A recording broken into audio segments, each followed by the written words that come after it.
시간이 되었습니다. 다 함께 일어나셔서 묵상기도 드리심으로 4월 21일 주일 2부 예배를 하나님 앞에 드리겠습니다.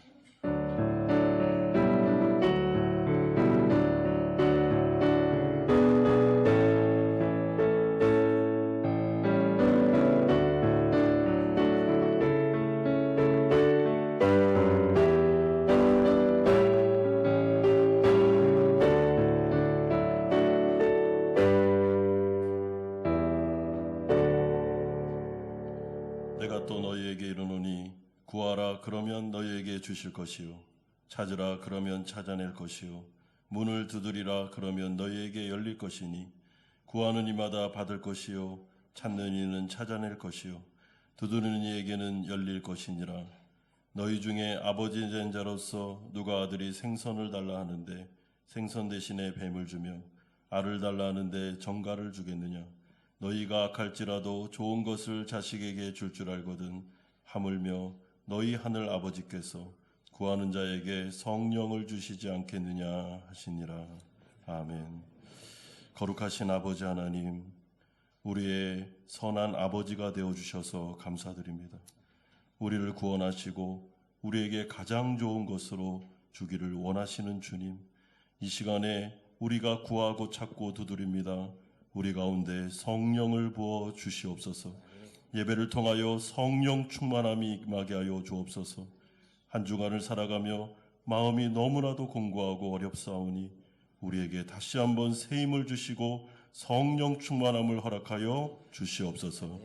예수 그리스도의 이름으로 기도드리옵나이다. 아멘. 사도신경으로 신앙 고백드립니다. 나는 전능하신 아버지 하나님 천지의 창조주를 믿습니다. 나는 그의 유일하신 아들 우리 주 예수 그리스도를 믿습니다.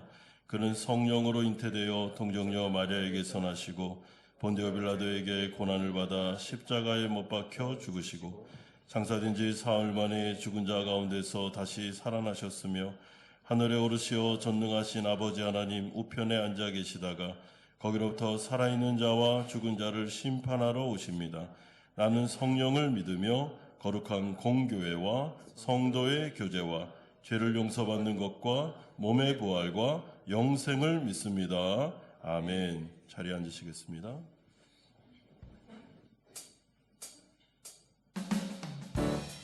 주님께서 우리에게 허락하신 가장 큰 축복은 하나님 나라의 여정 가운데 우리를 부르시고 우리와 함께하기 원하시는 그 삶을 살아가는 것이라 믿습니다. 한 걸음 한 걸음 주님과 함께하는 우리 참 되기 원하며 같이 박수치며 찬양하겠습니다. 주와 같이 길 가는 것, 주와 같이 길 가는 것 즐거운 일 아닌가. 우리 주님 걸어가신 발자취를 밟겠네. 한 걸음 한 걸음 주 예수와 함께 날마다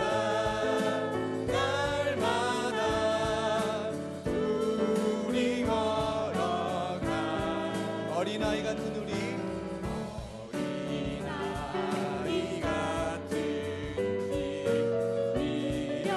미련하고 약하나 주의 손에 이끌리어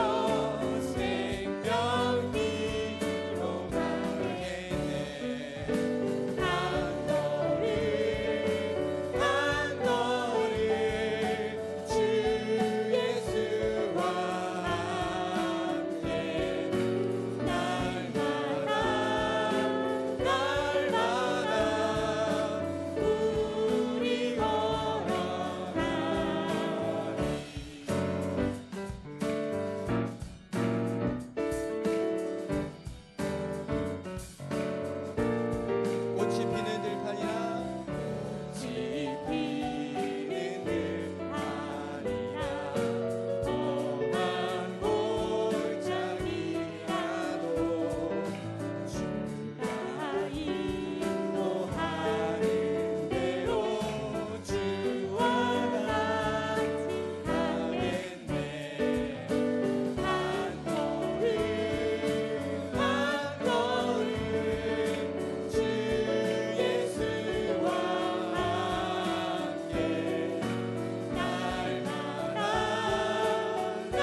고백합니다. 나 무엇과도 주님을 바꾸지 않으리.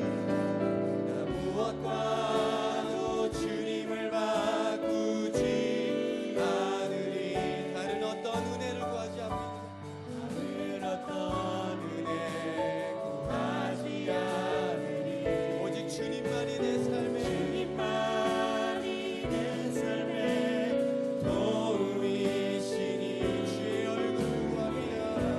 얼굴 보기 원합니다. 주님 사랑해요. 주님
예수님의 임재하심을 통해서 하나님의 나라가 이 땅 가운데 임했습니다.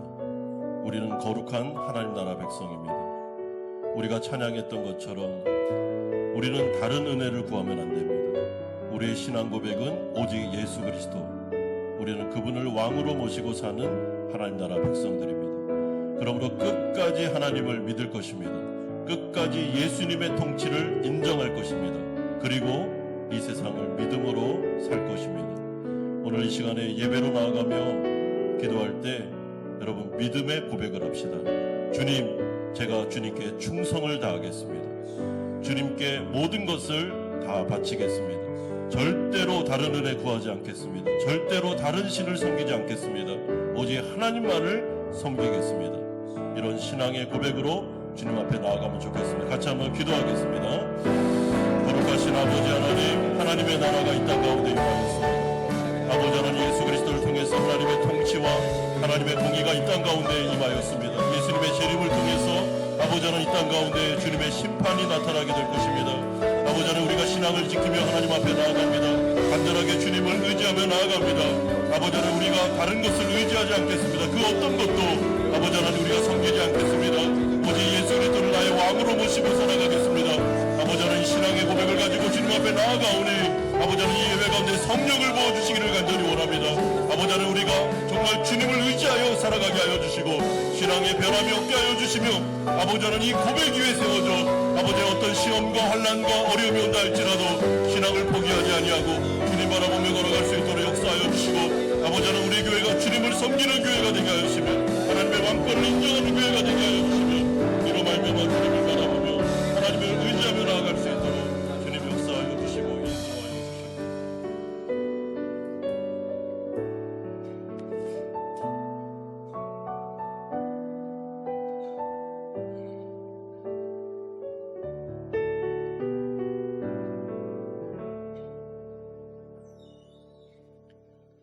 우리의 소망이요 언제나 우리의 굳건한 힘이 되어 주시는 여호와 하나님을 찬양합니다. 저희의 죄를 대속하여 주신 주님, 지난 몇 주간을 돌아봅니다.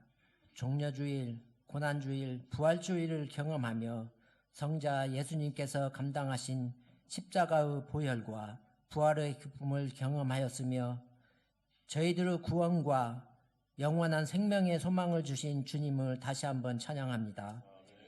우리 사랑하는 성도님들, 주님이 주신 소망을 생각하며 다시 마음을 다지고 저희들의 영혼 구원을 위하여 그리고 삶 가운데 올 한 해의 아름다운 결실을 향하여 이 악마와 같은 무더위 4월 속에도 오직 주님만 의지하며 열심히 달려가고 있으니 주님 어여삐 여기시고 저희들에게 권능의 손을 내밀어 주시옵소서.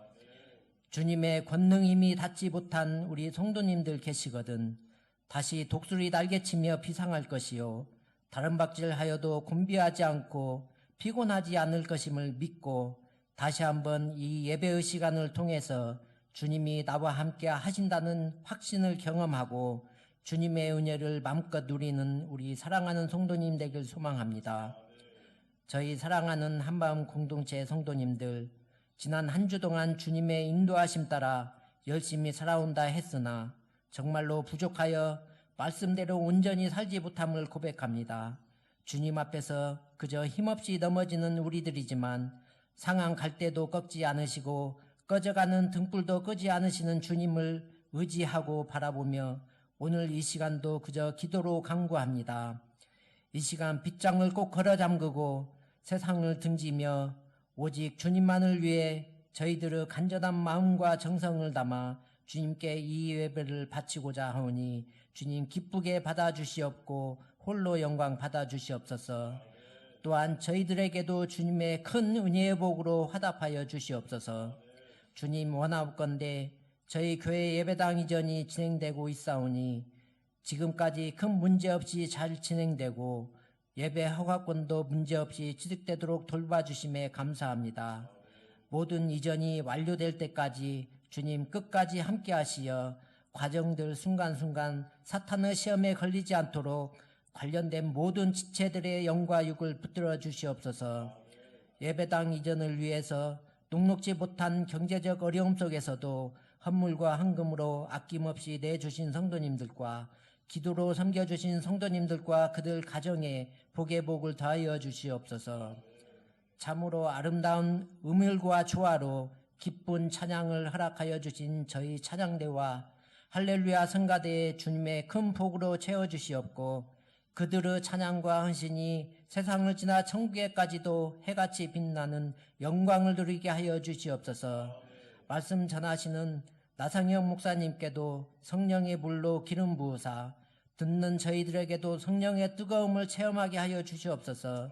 특별히 바라옵건대 우리 사랑하는 성도님들의 영육과 생업을 하나하나 지켜주시고 내일은 오늘보다 주님의 더 큰 선물로 채워주시길 바라오며 특히 영육간에 아픈 성도님들 주님의 사랑의 손으로 안수하여 주시고 치유하여 주시옵소서. 우리의 구원자이시자 영원토록 찬양받기에 합당하신 예수님의 이름으로 기도합니다. 아멘.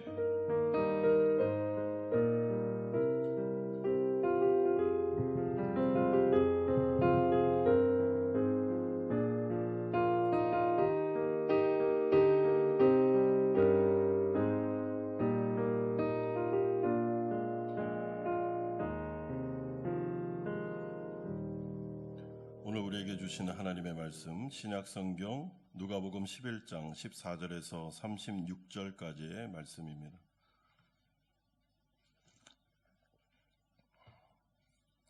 누가복음 11장 14절에서 36절까지의 말씀을 우리 한 절씩 교독합니다.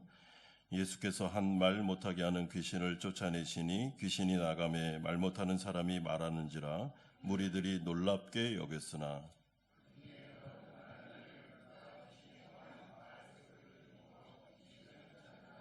또 더러는 예수를 시험하여 하늘로부터 오는 표적을 구하니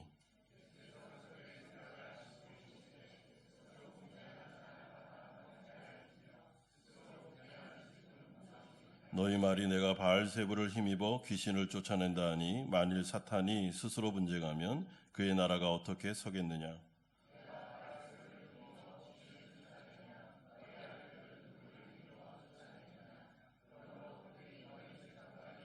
그러나 내가 만일 하나님의 손을 힘입어 귀신을 쫓아낸다면 하나님의 나라가 이미 너희에게 임하였느니라.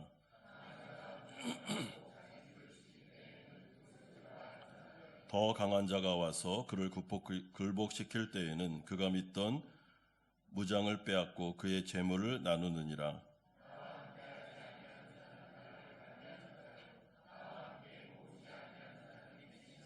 더러운 귀신이 사람에게서 나갔을 때에 물 없는 곳으로 다니며 쉬기를 구하되 얻지 못하고 이에 이르되 내가 나온 내 집으로 돌아가리라 하고 이에 가서 저보다 더 악한 귀신 7을 데리고 들어가서 거하니 그 사람의 나중 형편이 전보다 더 심하게 되느니라.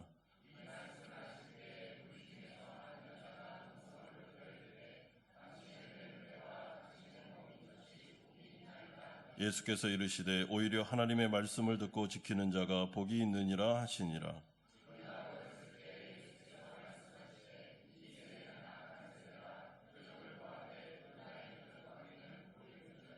요나가 니느웨 사람에게 표적이 됨과 같이 인자도 이 세대에 그러하리라.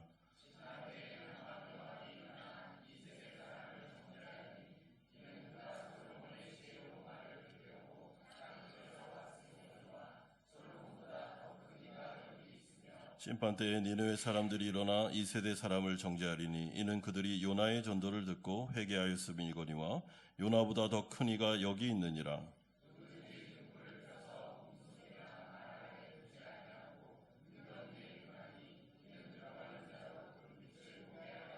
내 몸의 등불은 눈이라. 내 눈이 성하면 온몸이 밝을 것이요 만일 나쁘면 내 몸도 어두우리라.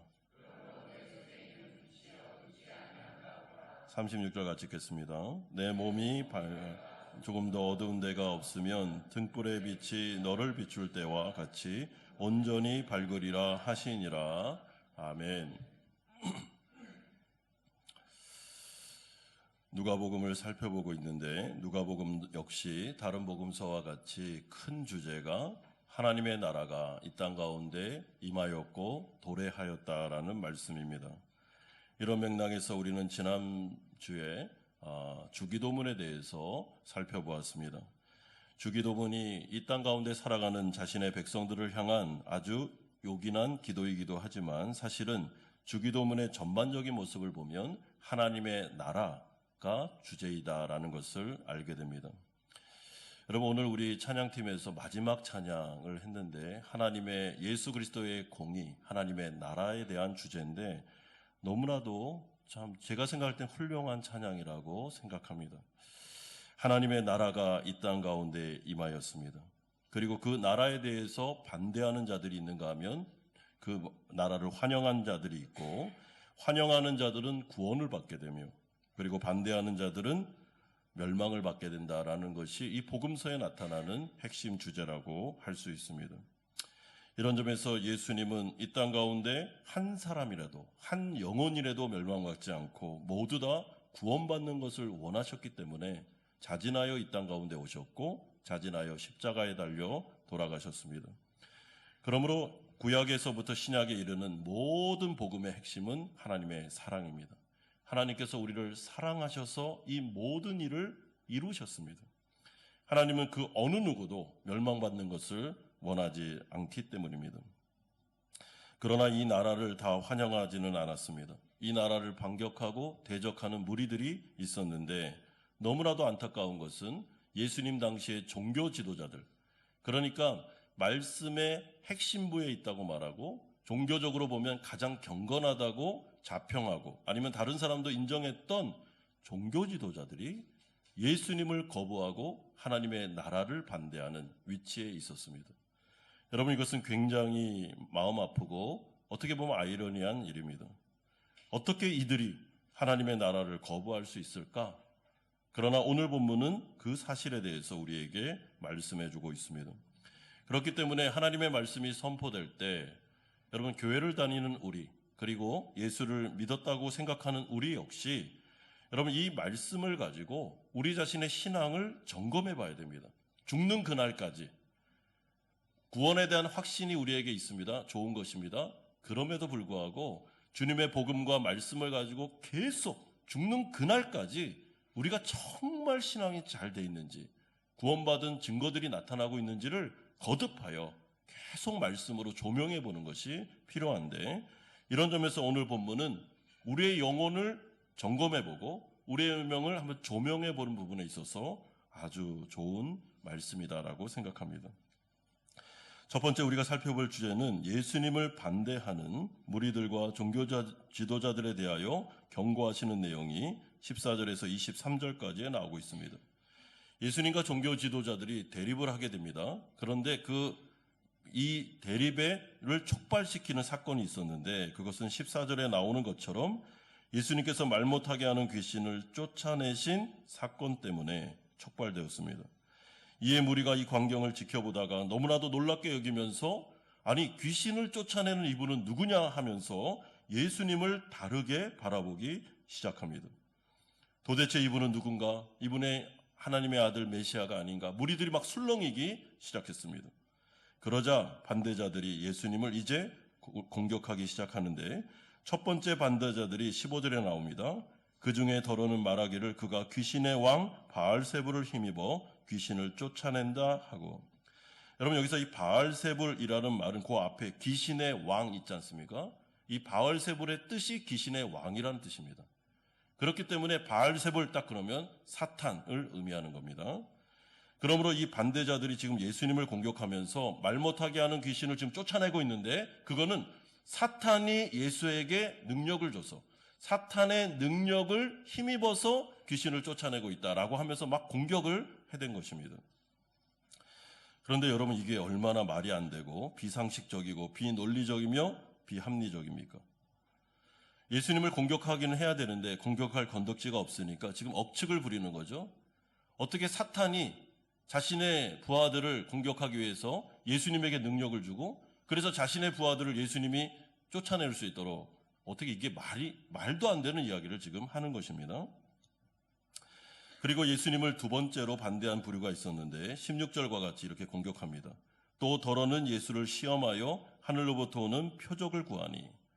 여러분, 여기서 시험했다라는 이 말은 안 좋은 표현입니다. 그러니까 냉소적으로 예수님을 걸려 넘어지게 만들기 위해서 지금 공격하는 것을 의미합니다. 이 사람들은 아예 예수님을 믿으려는 마음도 조금도 없습니다. 표적을 구했다라고 할 때 이 구하다라는 이 단어가 헬라어로 미완료형인데 계속 구했다는 겁니다. 표적을 계속 구합니다. 아니, 지금 표적이 나타났잖아요. 귀신이 쫓겨나지 않았습니까? 이게 표적 아닙니까? 그럼에도 불구하고 또 다른 표적, 또 다른 표적. 왜 이렇게 할까요? 믿으려는 마음이 없습니다. 트집을 잡기 위해서 이렇게 하는 거죠. 여러분, 정말 믿으려고 하면 한 번의 기적으로 족합니다. 복음을 들음으로 족합니다. 믿으려는 마음이 없고 의심하는 마음, 자꾸만 이 마음 속에 어떻게든지 나는 안 믿을 거야 라는 생각이 있으니까 자꾸만 시험하는 것입니다. 이 부분에 대해서 예수님은 그들의 요구를 들어주지 않습니다. 그러면서 이들이 왜 이렇게 자신을 반대하고 있는지, 그리고 이들의 그 반대에 대하여 주님은 경고하십니다. 여러분, 이 두 부류의 사람들이 왜 이렇게까지 예수님을 반대하고 거부하겠습니까? 예수님이 전한 복음이 뭐가 잘못됐습니까? 또한 그분이 귀신을 쫓아내는데 이게 잘못된 일입니까? 이게 반대받을 일입니까? 공격받을 일입니까? 아니죠. 이거는 환영받을 일인데 이들은 왜 이렇게까지 예민하게 반응을 하고 있을까요? 여러분, 그 힌트가 있는데요. 14절 하반절에 보시면 무리들이 예수님의 능력을 바라보며 놀랍게 여겼다라는 이 말 속에 힌트가 있습니다. 무리들이 반응을 하고 있다. 무리들의 마음이 변화되고 있다. 무리들이 예수님을 새로운 시각으로 바라보고 있다. 이분이 메시아가 아닌가? 이분이 하나님의 아들이 아니야? 이런 놀라운 능력을 하는 걸 보니 구약에서 예언한 그분이 아닐까 하면서 지금 무리들의 마음이 막 동요가 되고 있는 거예요. 이거를 바리새인들과 서기관들과 종교 지도자들이 감지를 하고 있습니다. 그러면서 마음속에 굉장한 분노가 생긴 것입니다. 여러분, 이런 점으로 볼 때 이 종교 지도자들, 예수님을 반대했던 사람들은 이렇게 겉으로 보면 종교 지도자들처럼 보이지만 사실은 내면을 들여다보면 이 사람들은 정치가들입니다. 여러분, 정치가들에게 있어서 제일 중요한 게 뭐냐면 민심입니다. 사람들이 누구에게 동요하느냐, 누구를 따라가느냐가 중요하죠. 왜냐하면 민심이 곧 뭐죠? 표이기 때문에 그렇습니다. 그러므로 이 당시에는 투표를 하지는 않았지만 민심이 지금 움직이는 거에 따라서, 그리고 민심이 예수님께로 가는 것, 그리고 사람들이 막 예수님을 추종하기 시작하면 로마와 관계가 안 좋아지고, 그러면 자신들의 기득권이 무너지고, 그러면 결국에는 권력에 대해서 어려움이 생기고 이 세상에서 안정된 삶을 누릴 수가 없으니 이들의 마음속에 예수를 향한 반대하는 마음이 생긴 것입니다. 그러니까 큰 틀로 말하면 이들의 신앙은 굉장히 종교적으로 보였지만 사실은 이들의 내면을 들여다보면 이들이 믿고 있는 것은 욕심이었고, 이 세상에서의 안정된 삶, 이 세상에서 어떻게든지 기득권을 누리고 권력을 유지하고자 하는 그들의 마음속에 있는 욕심, 세상의 전부를 걸고 있는 그들의 마음이, 신앙이 예수님을 반대하는 쪽으로 나가게 된 것입니다. 저는 이런 점에서 큰 틀에서 여러분, 이들의 신앙의 문제점은 기복에 있었다라고 생각합니다. 여러분, 기복이라는 말이 무언가 하면 복을 추구한다, 복을 소망한다라는 말인데 나쁜 말은 아닙니다. 문제는 이 용어가 기독교적으로 쓰일 때는 이 세상에 있는 복만 추구할 때, 이 세상에 있는 안정된 삶과 이 세상에서 누릴 수 있는 그 모든 것들만 신앙의 목표로 삼을 때 그걸 기복신앙이라고 말하고, 이것은 문제가 심각해질 수가 있습니다. 여러분, 이들의 세계관과 가치관은 하나님의 나라 또한 그분의 말씀에 순종하는 것처럼 보였지만 사실은 눈에 보이지 않는 내면에서는 그들의 세계관과 가치관이 현세, 이 세상에만 있었습니다. 예수님을 믿고 하나님을 믿고 하나님을 따라가는 목적이 이 세상에서의 안정된 삶, 이 세상에서의 권력, 기득권에 있었던 것입니다. 이에 예수님은 아주 분명하게 이들의 말도 되지도 않는 공격과 억측에 대하여 18절에서 20절과 같이 대답하시는데 요점은 이런 내용입니다. 아니 왜 사탄이 굳이 자신의 영역을 아수라장으로 만들기 위해 나에게 능력을 주겠느냐? 왜 사탄이 자신의 부하들을 공격하겠느냐? 너무나도 비상식적이고 비논리적이지 않느냐? 따라서 내가 말 못하게 하는 귀신을 쫓아낸 사건은 하나님의 능력으로 이루어진 일이기 때문에 하나님의 나라가 이미 이 땅 가운데 임했으며 이제 사탄의 권세는 무너지기 시작했다라고 경고하고 있습니다. 그러면서 23절과 같이 중요한 이야기를 하는데 나와 함께 하지 아니하는 자는 나를 반대하는 자요 나와 함께 모으지 아니하는 자는 해치는 자니라라고 말합니다. 무슨 뜻입니까? 너희들의 욕심을 채우려고 이 세상에서의 기득권과 안정된 삶을 유지하려고 하나님의 나라를 거부하면 안 된다라고 말씀해주고 있습니다. 따라서 우리는 이 종교 지도자들을 비롯한 예수님의 반대자들이 왜 이토록 흥분하며 예수님을 공격하고 있는지 근원에 대해서 살펴봤는데 그 큰 틀에서 보면 기복에 있었다라고 말씀드렸습니다. 여러분 사람들이 이렇게 말할 수 있습니다. 목사님 그게 뭐가 문제입니까? 우리가 하나님 믿을 때 아니 뭐 종교적으로 이 세상에서도 복을 받기 위해서 믿는 거 아닙니까? 대다수가 그렇게 하고 있지 않습니까? 라고 반론을 제기할 수 있습니다. 예, 맞습니다. 기독교 안에도 여러분 기복이 있습니다. 그리고 주님을 믿어도 우리가 영원 구원만 받는 것이 아니라 하나님께서 이 세상 가운데 성도들을 지키고 보호하고 그리고 인도하는 하나님께서 복을 주시는 내용도 있습니다. 그러므로 제가 그걸 말씀드리는 게 아니라 여기서 말하고 있는 강조점은 이 세상에서만의 복이 신앙의 목적 전부가 된다면 그게 문제라는 것이죠. 왜냐하면 그럴 경우에 종교 지도자들 비롯한 이 반대자들과 같이 결정적인 순간에 예수님을 거부하고 하나님의 나라를 거부하고 쉽게 말하면 교회를 떠날 수 있기 때문에 그렇습니다. 여러분 만약에 기복이 신앙의 전부라면 그 사람은 이 세상 가운데 고난이 오거나 경제적인 어려움이 오거나 세상에서 복이라고 생각하는 것들이 나에게 주어지지 않을 때 시험에 들게 되고 그리고 낙심하게 되며 때로는 교회를 떠나는 결정도 내릴 수 있다는 것입니다. 그러므로 종교 지도자들이 예수님을 지금 반대하는 이 모습을 보면서 나와 굉장히 거리가 먼 사람처럼 여기시면 안 됩니다. 그럼 이 사람들의 중심과 내면을 보셔야 됩니다. 예수님은 이에 대해서 4가지 밭의 비유를 통해 이미 말씀하신 바가 있습니다. 가시떨기와 돌밭의 비유를 통해서 하나님의 말씀이 처음에는 잘 심겨진 것 같지만 그들이 신앙생활을 하다가 재물의 유혹이 오거나 이생의 자랑에 빠지거나 핍박과 환난이 오면 어려움이 오면 그들은 넘어지는 자들이다.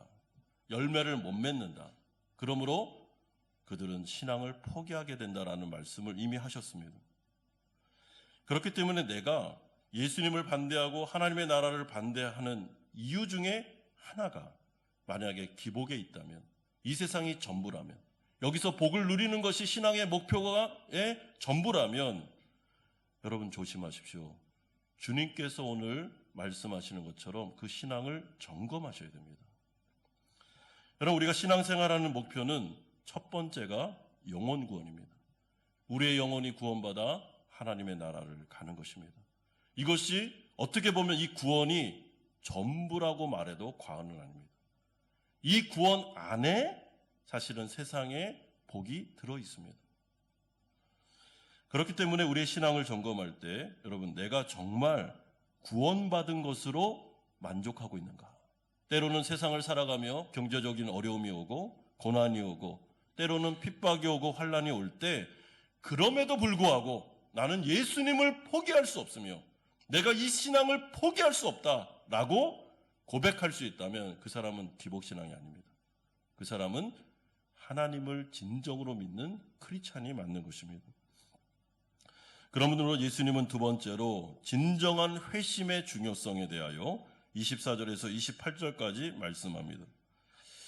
여러분 이 세상에서의 복만을 위하여 이 세상에서 잘 되는 것만을 위해서 생활을 하게 되면 제가 말했는데 어려움이 있다고 했습니다.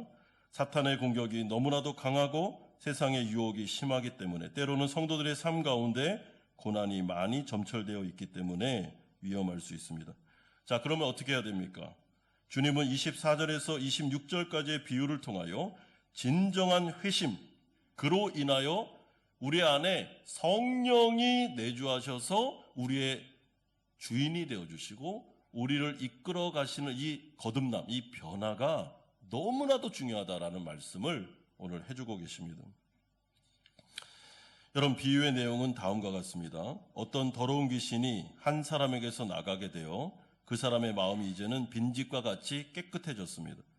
이에 더러운 귀신이 돌아다니다가 다시 그 사람에게로 와보니까 그 집이 깨끗하게 비어있는 것을 보고 이번에는 자신의 더 악한 친구들 7 귀신을 데리고 들어와서 그 집의 주인이 되어버렸고, 이에 그 사람의 나중 형편이 이전보다 더 나빠졌다라는 비유의 내용입니다. 자, 그렇다면 이 비유는 어떤 의미를 가지겠습니까? 여러분, 예수님이 지금 뭘 말하는 거죠? 이 사람은 1차적으로 하나님의 은혜를 경험한 사람입니다. 아마 복음을 들었겠죠? 자신에 대해 찔림이 생겼을 겁니다. 그리고 회개도 했겠죠. 그래서 교회를 다니기 시작했을 것입니다. 그런데 이 사람의 문제가 있습니다. 그 문제가 뭐냐면 그 사람의 마음은 깨끗하게 됐는데 거기에 새로운 주인을 영접하지 않았기 때문에, 새로운 주인을 모시지 않고 여전히 자기가 주인 노릇을 하고 있었기 때문에 그 빈집에 악한 세력이 들어와 그들을 점령한 것입니다. 여러분, 그러므로 주님께서 지금 하고 싶은 말은 우리가 복음을 듣고 죄를 깨닫고 회개하는 것, 우리의 마음속에 있는 것들을 이렇게 정결케 하는 것 너무나도 중요하지만 그것만으로는 안 된다는 것입니다. 주인을 바꿔야 됩니다. 예수님 앞에 무릎 꿇고, 주님, 제가 여태까지 저의 주인 노릇을 했습니다. 그런데 그게 바로 불순종이며 멸망이라는 것을 알게 되었습니다. 주님, 제 마음을 엽니다. 이제 제 안으로 들어오십시오. 저의 주인이 되어주십시오. 이렇게 고백할 때 여러분, 그 고백 위에 주님의 약속대로 성령을 주심으로, 성령이 우리 안에 내주하심으로 성령이 우리의 주인이 되셔서 우리를 다스리기 시작할 때 그게 진정한 회심입니다. 그리고 그게 진정한 거듭남임을 말씀합니다. 여러분, 27절에서 28절에 보면 갑자기 당신을 뵌 태와 당신을 먹인 젖, 당신의 육신의 어머니가 복됩니다 라고 어떤 여인이 막 이야기를 하니까 예수님께서 그 말을 들은 다음에 28절 같이 뭐라고 말씀합니까? 오히려 하나님의 말씀을 듣고 지키는 자가 복이 있느니라. 이게 무슨 말이죠? 육신적으로 아무리 예수님과 가깝다 할지라도, 그분이 친어머니라 할지라도 이분이 성령의 내주하심이 없다면, 진정한 회심을 경험하지 않았다면 아무리 육신적으로 가까운 것은 복 있는 게 아니고 하나님의 말씀을 순종할 수 있을 정도로 성령의 내주하심이 확증된 그 사람이 복이 있다. 진정으로 회심하고 진정으로 거듭난 자가 진정으로 복된 사람이다 라고 예수님께서 강하게 한 번 더 말씀해 주고 있습니다. 그러므로 우리가 우리의 신앙을 점검하실 때, 여러분, 우리가 교회를 나오느냐 안 나오느냐의 문제는 사실은 거듭남과 상관이 없습니다.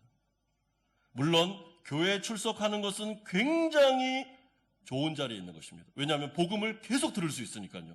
복음에 노출될 수 있기 때문에 그것은 좋은 것입니다. 좋은 선택입니다. 그러나 내가 교회에 나오고 있고 목사님과 친하고 아니면 교회 문화에 내가 친숙하다, 이것이 곧 우리의 구원을 결정하지 않습니다. 여러분, 유리한 위치에 있지만 그것만으로는 안 됩니다. 중요한 것은 우리가 마음의 문을 열고 인생의 주인을 바꿔야 됩니다.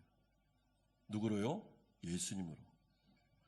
지금 이 종교 지도자들과 반대자들의 문제는 예수님이 오셨습니다. 메시아가 오셨고 하나님의 나라, 하나님의 아들이 오셨음에도 불구하고, 진짜 주인이 오셨음에도 불구하고 여전히 자신의 인생의 주인을 자기가 하고 싶어서 예수님을 거부한 데 있습니다.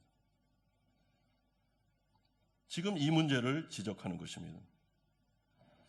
그러므로 내가 정말 회심한 크리스찬이 맞는지, 교회만 다니는 썬데이 크리스찬은 아닌지, 나의 신앙의 목표는 정말로 하나님 그 자체 영생인지, 아니면 세상에서 복받는 것이 전부인지를 확인하라는 것이죠.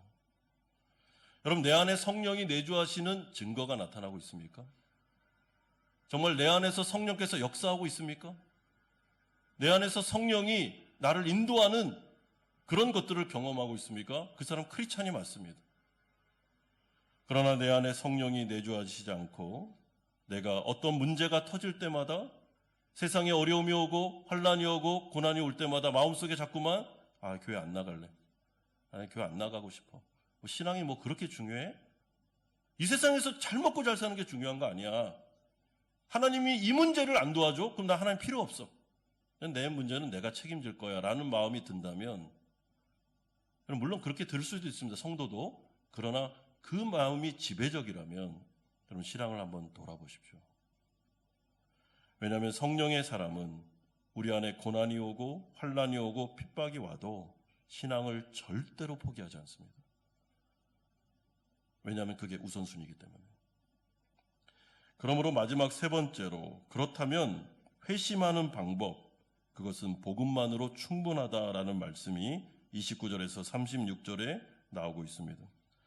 주님은 표적을 보여달라라고 지속적으로 요구하는 무리를 향해서 그것은 악한 세대가 하는 짓이다라고 하면서 책망하십니다. 다시 말해 믿으려고 지금 이 말을 하는 게 아닙니다. 지금 이 사람들은. 그러므로 그 문제를 먼저 책망하신 다음에 이제 29절과 같이 요나의 표적밖에는 보여줄 것이 없다라고 딱 잘라 말씀하십니다. 구약에 나오는 요나는 예수 그리스도를 상징하는 모델입니다. 그러므로 요나의 표적밖에는 보여줄 게 없다라는 말은 예수님 자체가 표적이다라는 뜻입니다. 여러분, 예수님이 곧 복음이죠. 그로 말미암아 복음 외에는 내가 제시해 줄 게 없다는 것입니다. 딱 잘라 말합니다. 물론 우리 가운데 기적과 표적이 필요할 때도 있습니다. 너무 예수님을 믿기에 힘든 사람들, 기적을 통해서 표적을 통해서 하나님을 경험합니다. 마음의 문을 열 수 있습니다. 그러나 표적 자체가, 기적 자체가 그 사람을 구원하는 것은 아닙니다. 여러분, 마음의 문을 열 수는 있습니다. 그 다음에는 복음이 역사하는 것입니다. 예수 그리스도의 십자가 복음, 예수님께서 나의 죄를 위해 죽으셨고, 그리고 그분이 3일 만에 부활하셔서 산소망이 되셨고, 그리고 그분을 믿는 자들에게는 은혜로 구원을 주실 뿐만 아니라 성령을 주심으로 그들이 하나님 나라 백성이 된다는 이 복음, 이 복음이 우리를 구원하는 거지 표적 자체가 구원하는 것은 아님을 말씀해 주고 있습니다. 그러므로 주님께서는 31절과 32절을 통해서 남방 여인이 솔로몬의 지혜를 듣기 위해서 그 먼 거리에서 달려왔던 것처럼, 또한 요나의 설교를 듣고 회심했던 니느웨 사람들이 지금 예수님의 복음을 들으면서도 불구하고 예수님을 거부하고 적대시하고 있는 이 세대를 심판할 거다, 이 세대를 정죄할 거다라고 말씀해 주고 있습니다. 요나보다 더 큰 이가 여기에 있으며 솔로몬보다 더 큰 복음의 핵심 중의 핵심인 그리스도께서 직접 오셔서 자신의 십자가, 자신의 복음을 들려줌에도 불구하고 이 말씀을 거부하는 자들, 구약에 있는 많은 구약 백성들이 이 부분에 대해서 심판할 거다라고 말씀합니다. 여러분, 그렇기 때문에 우리가 복음을 듣는 자리에 있는 것은 하나님 앞에 감사한 일이기도 하지만 사실은 위험한 일이기도 합니다. 여러분, 복음을 정말 10년, 20년 들으셨습니까? 귀에 막 따갑도록 복음을 거의 외울 정도로 교회 나와서 복음을 계속 들었습니까? 너무나도 은혜죠. 그러나 10년, 20년 복음을 들었음에도 불구하고 끝까지 예수님을 거부하면 그것만큼 위험한 것이 없습니다. 그렇기 때문에 복음을 들을 때 신중하셔야 됩니다. 그리고 진지하셔야 됩니다. 믿고자 하는 겸손한 마음으로 나와야 됩니다.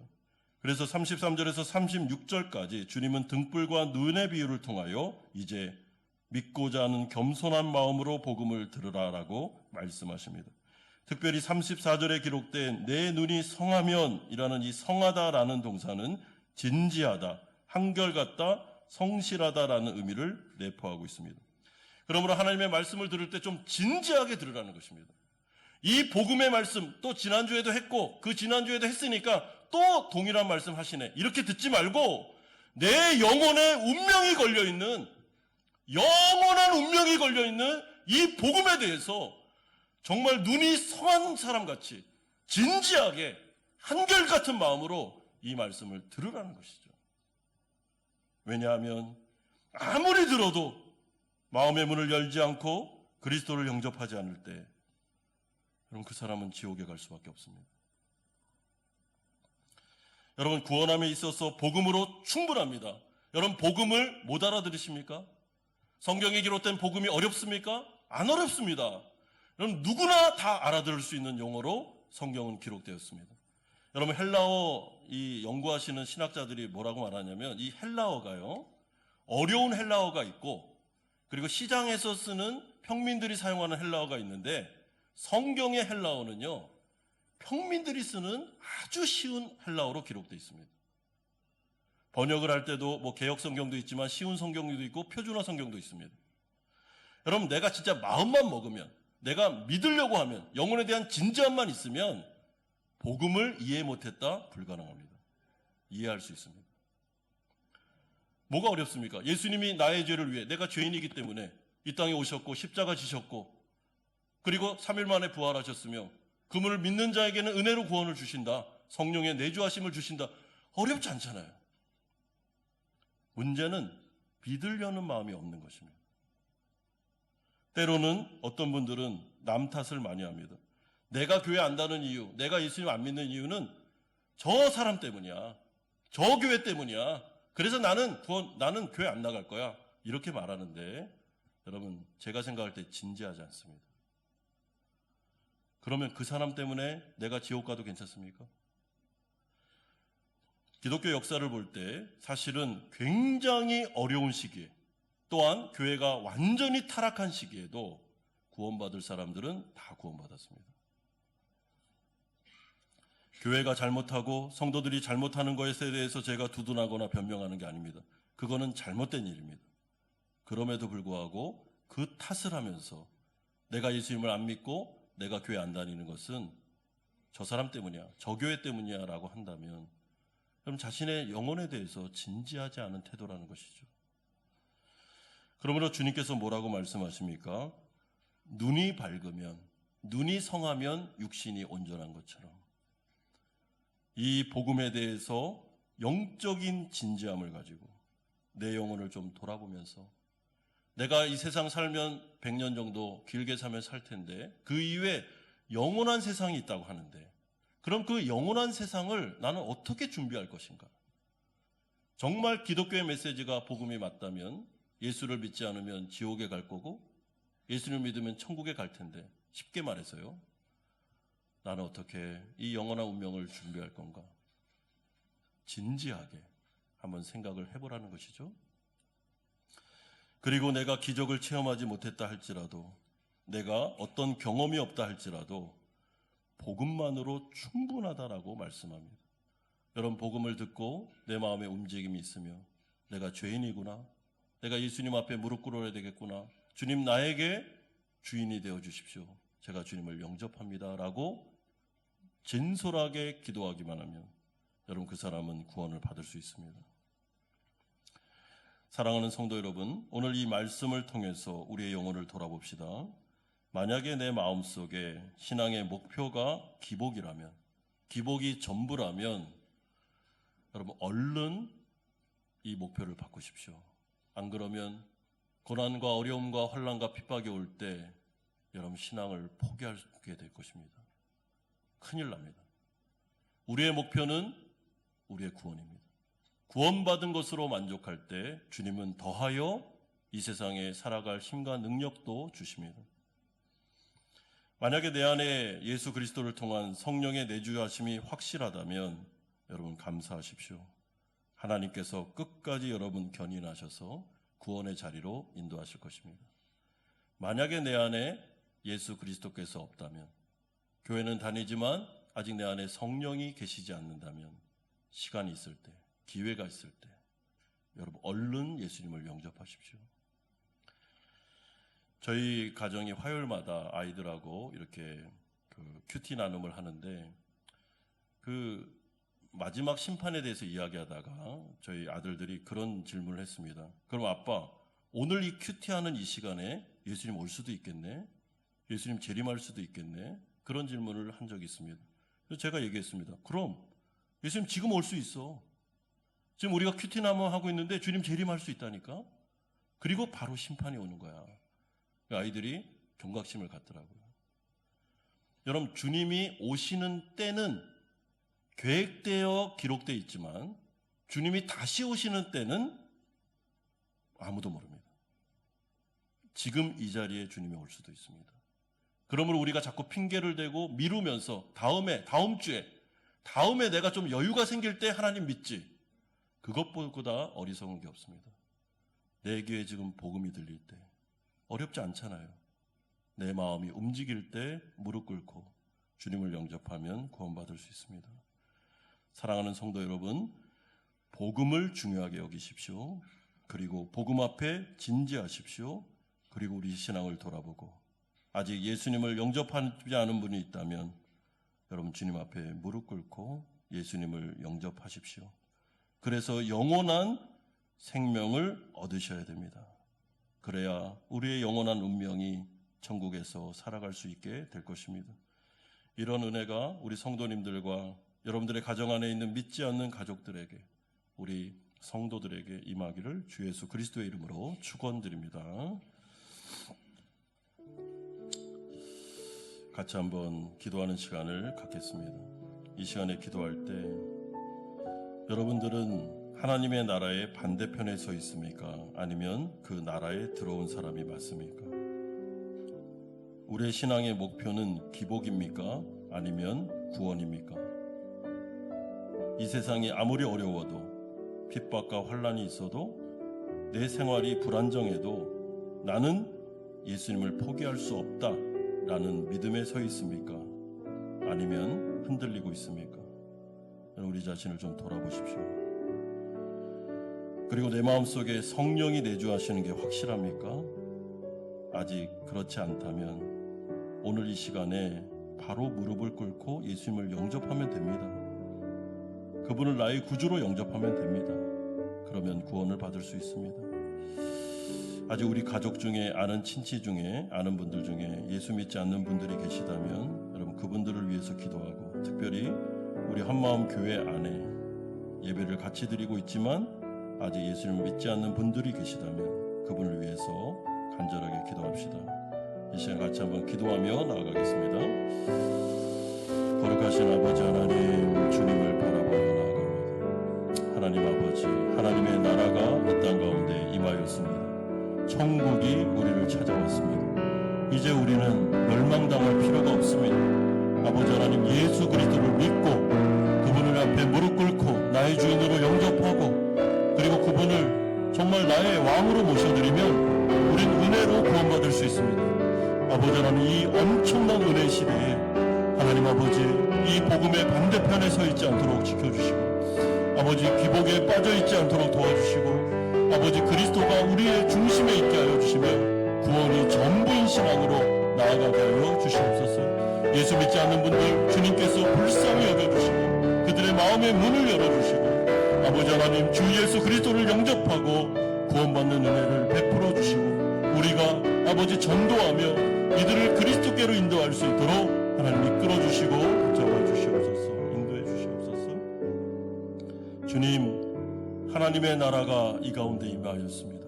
천국이 우리를 찾아왔습니다.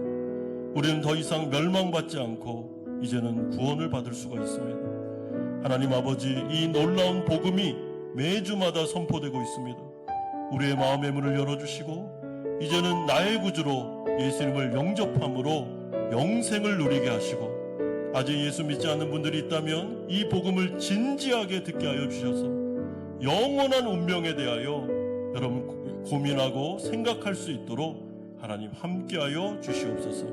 예수 그리스도의 이름으로 기도드리옵나이다. 아멘. 찬송가 213장 1절 4절 부르면서 준비하신 헌금 하나님께 드리겠습니다.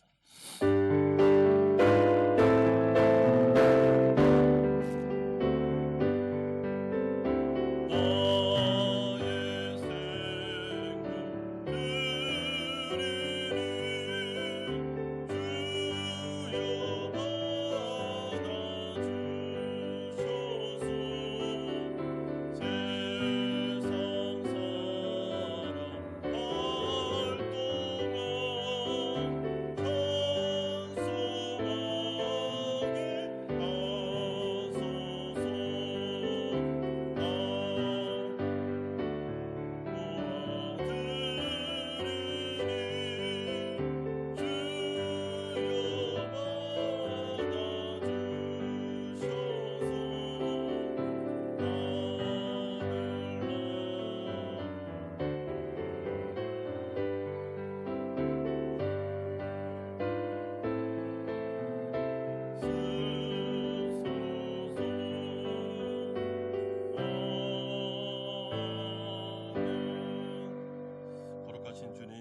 하나님의 은혜로 한 주간을 살게 하심을 감사드립니다.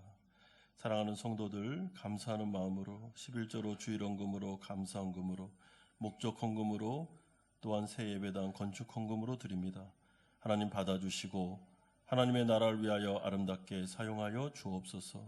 당신의 귀한 백성들 다스려 주시고 주인 되어 주심으로 일용할 양식을 주시고 시험에 들게 하지 마시며 이들의 가정과 직장을 돌보아 주시옵소서. 주님, 사랑하는 자녀들, 거룩한 자녀들이 되게 하시고 아버지 인생을 살아며 주님을 경험하게 하여 주옵소서. 몸과 마음이 아픈 성도들 안수하여 주셔서 치료의 광선을 바라시고 고난 중에 주님 은혜 내려 주시옵소서. 예수 그리스도의 이름으로 기도드리옵나이다. 아멘. 광고 말씀드리겠습니다. 우리 교회 처음 나오신 성도님들 계시면 주님의 이름으로 축복하고 환영합니다. 새 예배당 이전에 대한 광고드립니다. 계속해서 순조롭게 공사가 잘 진행되고 있습니다. 오늘도 좀 공간을 보여드리겠습니다. 여기가 4층 대예배실인데요. 한 210석 정도 이렇게 여유 있게 나올 것 같고요. 바닥에 걸레바지 시공과 벽체 흡입함 시공이 지금 진행 중에 있습니다. 여기가 대예배당 이제 무대가 되겠습니다. 3층 초등부실입니다. 동일하게 바닥 걸레바지 시공과 벽체 흡입함 시공 되고 있습니다. 3층 유치부실입니다. 동일합니다. 3층 유년부실입니다. 2층 소예배실인데요. 여기 중고등부실인데 동일하게 바닥 시공 완료됐고 걸레바지 그리고 흡음팜 시공을 하고 있고요. 여기는 이제 소그룹실입니다. 2층에. 그리고 여기는 목양실이 되겠습니다. 새가족실도 지금 잘 되고 이제 생각보다 새가족실이 주위의 환경이 참 좋아서 좀 감사하다라는 생각이 듭니다. 새 예배당이 공사가 잘 진행되고 있는데요. 지금 그 예배를 드리는 모든 공간은 흡입판으로 다 두르기 때문에 이런 소음이나 이런 부분은 좀 많이 좋아질 것 같습니다. 계속 기도 부탁드립니다. 지금 이사와 관련하여 이제 광고를 드립니다. 저희가 오늘 예배를 포함해서 이제 3번 예배가 남았습니다. 남강에서.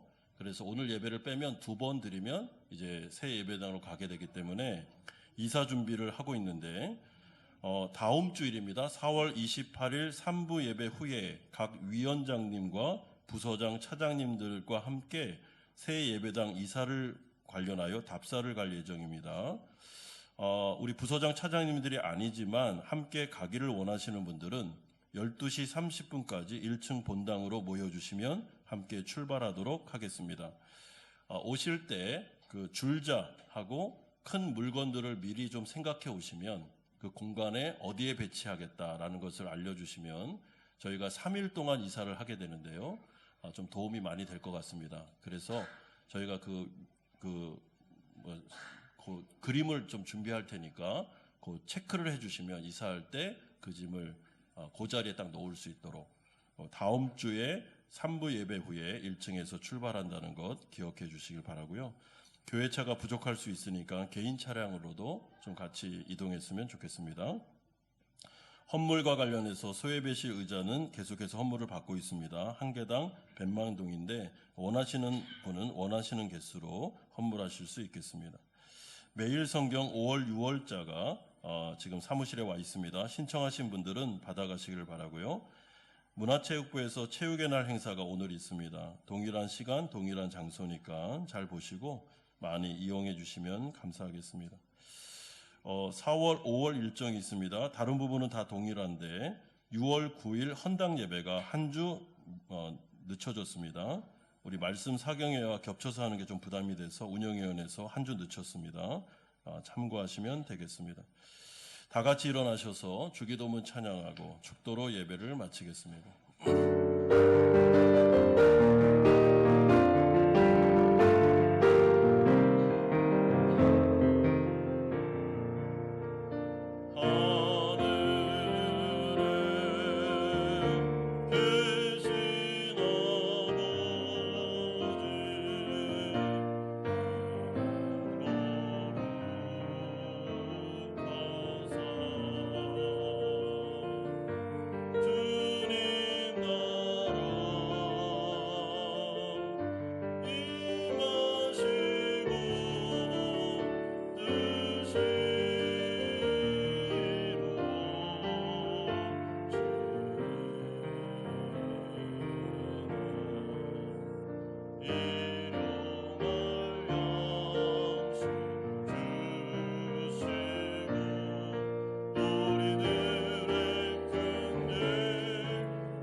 향하심과 성령 하나님의 교통 충만하심이 복음에 진지하게 반응함으로 우리의 신앙을 돌아보고 하나님 앞에서 구원의 은총을 살아내기를 소망하는 사랑하는 성도님들의 머리 위에와 이들의 가정과 직장과 사업처 위에 자녀들과 선교사님들 머리 위에 이제부터 영원토록 함께 있을지어다. 아멘.